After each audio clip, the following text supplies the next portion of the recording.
Nous venons effectivement de prendre part au troisième sommet du Conseil de l'Entente qui a vu la participation des pays membres, mais aussi d'un président invité, le président du Mali. Comme vous le savez, le Mali ne fait pas partie du Conseil de l'Entente. La première chose à retenir, c'est que nous allons vers un élargissement possible du Conseil de l'Entente, puisque le président malien a indiqué que probablement au cours de la prochaine session, il ne viendra plus en invité, mais peut-être comme un frère.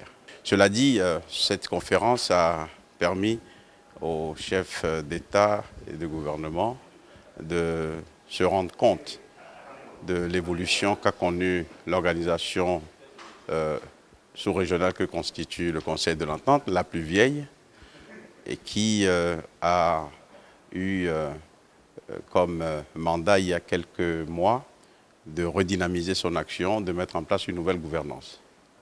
Le président Issifou, qui nous a très bien reçus, a conduit cet exercice pendant 2 ans et le sommet l'a félicité et l'a remercié pour la manière dont son mandat s'est déroulé. Et ce sommet a désigné le président togolais, le président Faure Gnassingbé, comme un nouveau président d'exercice pour une durée de 2 ans. Le sommet a également, s'agissant des questions donc, de responsabilité, reconduit M. Patrice Kwame, le secrétaire exécutif du Conseil de l'Entente, dans ses fonctions pour un nouveau mandat de 5 ans. En plus de cela, le Conseil a pris connaissance des efforts qui ont été faits pour assainir la situation financière.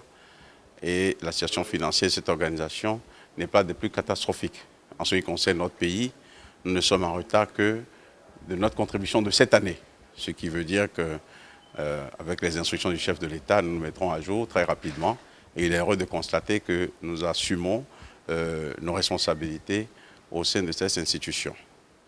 Au plan des questions pratiques et de substance, j'allais dire, le Conseil a retenu les indicateurs qu'il faut pour mesurer la progression en matière de bonne gouvernance des États membres. En plus de cela, un événement très important, c'est que le mandat de mobilisation de ressources financières qui a été donné au secrétaire exécutif commence par connaître un début de succès.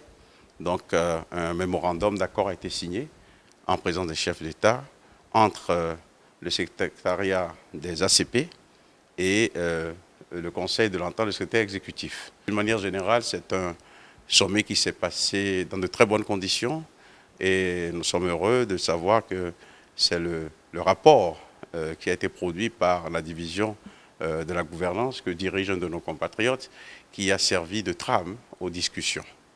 En marge de ce sommet ou à la fin du sommet, le chef de l'État a visité notre ambassade à Niamey et il a donné des instructions pour que nous puissions très rapidement réhabiliter ce patrimoine de la République dans ce pays voisin.